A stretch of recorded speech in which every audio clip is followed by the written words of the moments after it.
So we're gonna start our build workout today is what we call it. And this one is what we call our drop set, our breakdown set one. So how this is going to play out, first of all, you need no equipment but your body. So we all have that. You got yours? We're good, perfect.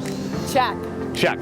Each one of these exercises we're gonna do today is gonna be comprised of 3 subsets. And so what I mean by that is, we've got one big set. So say I'm just doing some basic movement like a curl. That one movement is gonna have 3 subsets. The first subset is gonna be 40 seconds long, and our goal is to get 15 repetitions in that 40 seconds. There's gonna be a little 10-second subset break, and then that second subset is gonna be 30 seconds long, and our goal is to get 10 repetitions, that exact same movement, and then there's gonna be another 10-second subset break, and then we're gonna do that third subset for another 30 seconds, and our goal is to get minimum 6.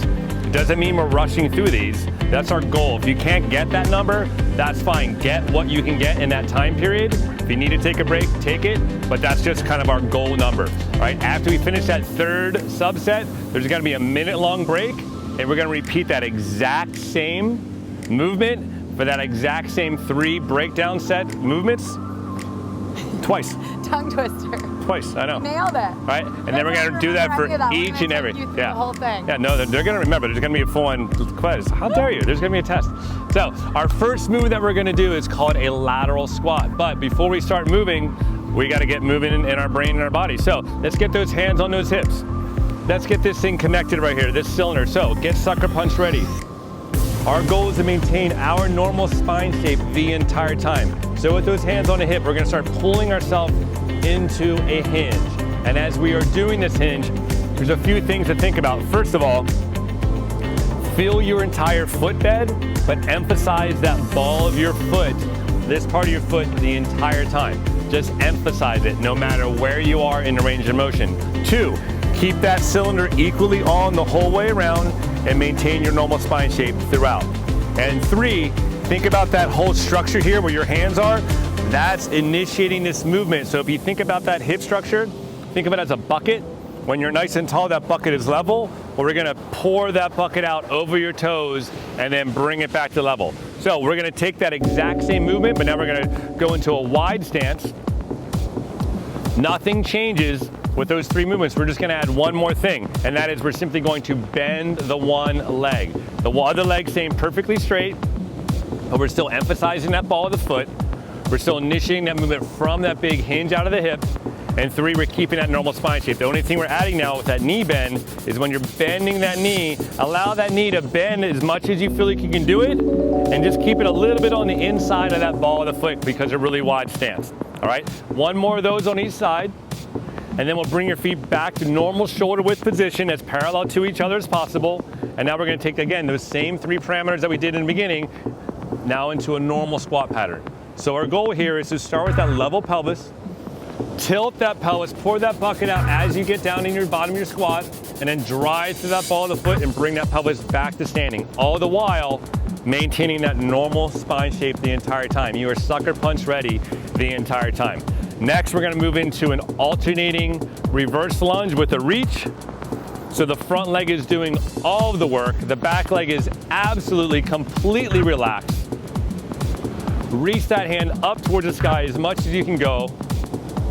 And again, even as you're doing this, feel that ball of the foot emphasis, feel that pelvis dictate that squat pattern, and keep that cylinder on.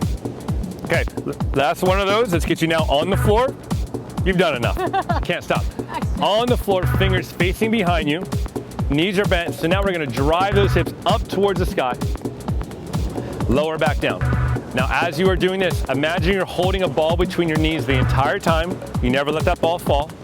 And then making our way up the body, think about screwing your shoulders into the floor to open up your chest and really press your upper body away from the floor.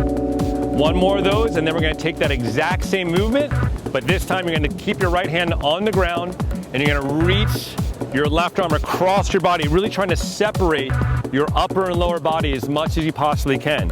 So now you're supporting yourself off of one arm, so it's gonna require a lot more effort to press your body away. Take that exact same movement to the other side, so just switch arms. Really pull yourself into that rotation. feel that upper and lower body really separate, and never allow that ball to drop, that imaginary ball to drop between your knees. All right, back to the original arm, but now instead of reaching across your body, that free hand is going to go up, and it's trying to actually get to your supporting hand, and your eyes and your head are gonna follow this, so you're gonna get a little bit more extension out of your spine on this guy. But again, still press your body as far away from the ground as you can with that supporting hand. Go ahead and switch sides. Still keep holding that imaginary ball between your knees. Let's get 2 more, then we're gonna get you up on your feet. And here we go, back up on your feet. Woo! Now we're just gonna move those shoulder blades around. She's fired up. So when you do this, feel those shoulder blades really spread apart as your arms come across your body, and as your arms come out wide, feel the shoulder blades come back to resting width.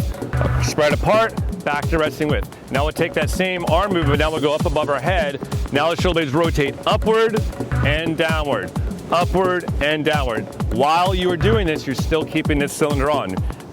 Hips need an anchor point to move, and so do your shoulder blades, and this is the anchor point. So I'm constantly gonna be talking about keeping this stuff on the entire time, and there's a reason for it. If this isn't on, our shoulder blades don't have something to posture off of, nor do our hips. So we're gonna be really focused on keeping that cylinder equally strong. So back to that first movement, we're gonna do a lateral squat.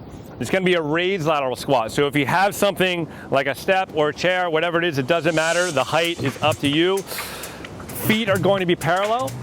The down leg is doing all the work. This thing is basically an outrigger just for balance. So how we're gonna do this is just like we did in the warm-up. You're going to tilt your pelvis. You're gonna allow your knee to bend and keep it a little bit on the inside of that ball of the foot because we're in a wide stance. But we're still driving to that ball of the foot, still keeping that cylinder on, and from a side perspective, still maintaining our normal spine shape. And then right back up. So the first set we're gonna do of this, we're gonna get started here in about 15 or 20 seconds. The first set is gonna be 40 seconds long. You're gonna try and get 15, then there's gonna be a 10-second break, and then we're gonna run it back over and over again for different durations and different set counts. So get yourself up there. We're gonna start in 5 seconds. In 4, Let's go. 3, Go. 2, 1, go. So we're not racing through this. We've got 40 seconds, and our goal is to get 15 reps, but if you gas out, take a break. We wanna make sure you're doing this for focus on the intent of movement and moving correctly. Find what rep count works for you, but just remember the parameters of every squat. You want to feel that ball of the foot emphasis. You want to keep this cylinder on, keeping your spine shape in its normal position the entire time. And you want to lead this squat pattern from your hip. You got 10 seconds left on the clock. What number are you on? You're getting close. So we've got 5 more seconds on the clock. Good job. And stop. Take your break. Don't go too far. We've only got 10 seconds, and then we're gonna do that exact same exercise. Here we go in 4, 3, 2, 1. Right back at it. 10 repetitions is our goal this time, and we have 30 seconds to do it.